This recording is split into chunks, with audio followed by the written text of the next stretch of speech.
This dictation is a part of Nathuram Godse's speech or statement in Punjab High Court when his trial was running in charge of assassination of Mahatma Gandhi on 30 January 1948.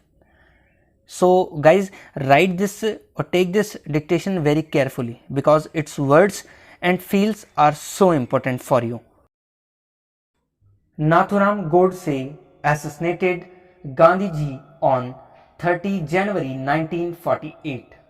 The trial began on 27 May 1948 and concluded on 10 February 1949. He was sentenced to the death. Born in a devotional Brahmin family, I instinctively come to revere Hindu religion, Hindu history, and Hindu culture. I had therefore been intensely proud of Hinduism as a whole. As I grew up, I developed a tendency to free thinking, unfettered by any superstitious allegiance to any ism, political or religious. That is why I worked actively for the eradication of untouchability and the caste system based on birth alone. I openly joined RSS, wing of anti-caste movement, and maintained that all Hindus were of equal status as to right, social and religious, and should be considered high or low on merit alone and not through the accident of birth in a particular caste or profession. I used publicly to take part in organized anti-caste dinners in which thousands of Hindus, Brahmins, Kshatriyas, Vaishyas, Chamars and Bhangis participated. We broke the caste rules and denied in the company of each other. I have read the speeches and writings of Ravan, Chanakya, Dadabhai Naroji, Vivekanand, Gokhale, Tilak, along with the books of ancient and modern history of India and some prominent countries like England, France, America, and Russia. Moreover, I studied the tenets of socialism and Marxism.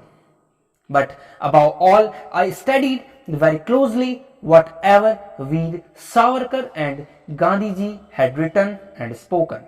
As to my mind, these two ideologies have contributed more to the molding of the thoughts and action of the Indian people during the last 30 years or so than any other single factor has done.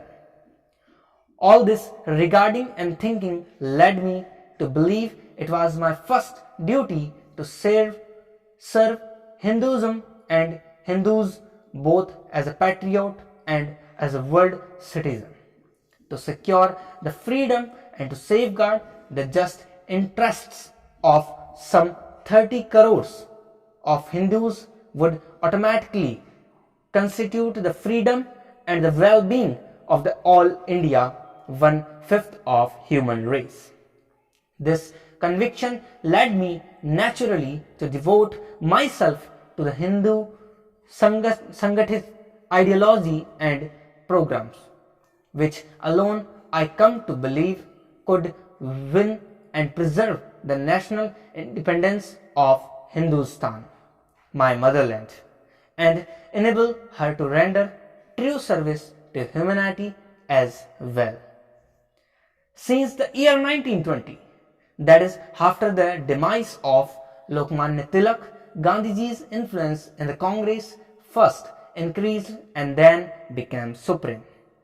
His activities for public awakening were phenomenal in their intensity and were reinforced by the slogan of truth and non-violence, which he paraded ostentatiously before the country.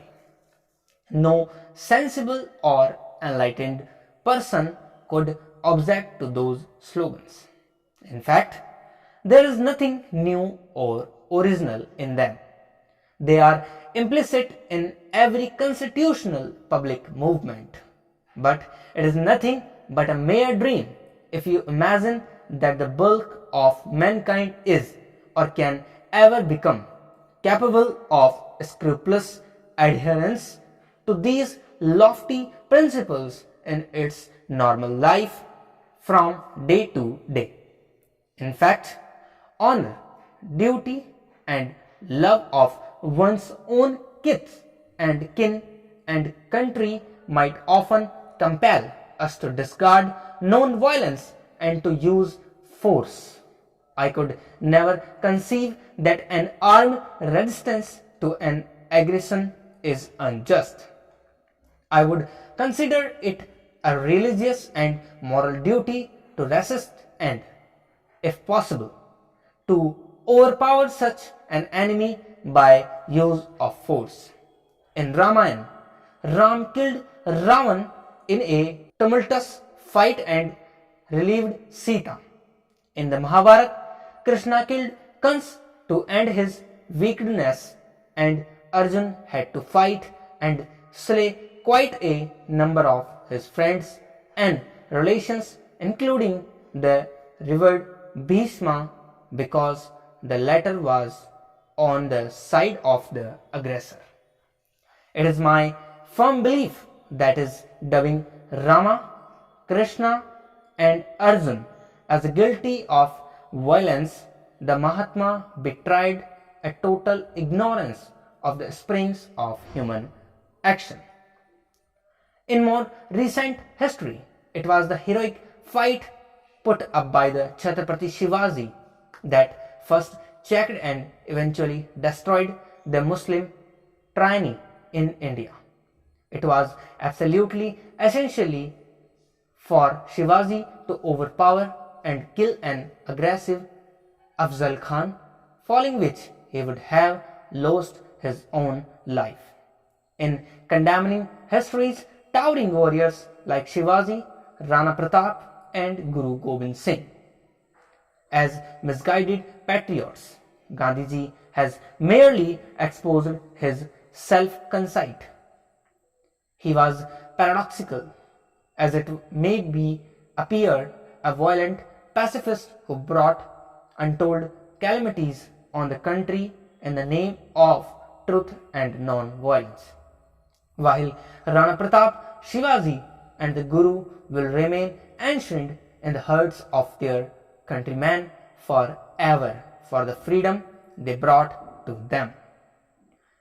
The accumulating provocation of 32 years, culminating in his last pro-Muslim fast, at last guided me to the conclusion that the existence of Gandhi should be brought to an end immediately.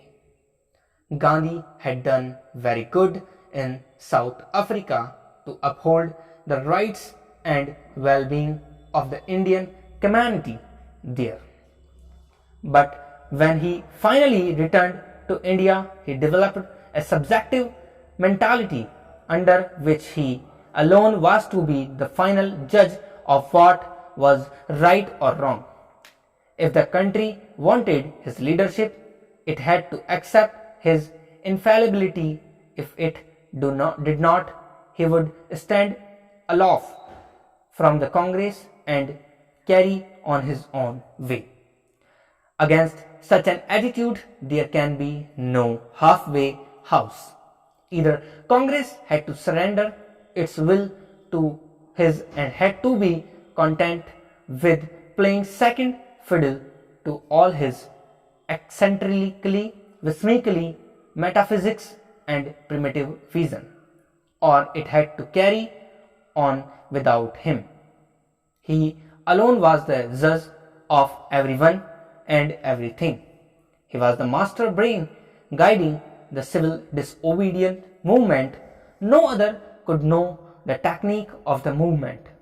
He alone knew when to begin and when to withdraw it. The movement might succeed or fail. It might bring untold disaster and political reverses, but that could not make no difference to the Mahatma's infallibility. A satyagrahi can never fail was his formula for declaring his own infallibility, and nobody except himself knew what is a satyagraha.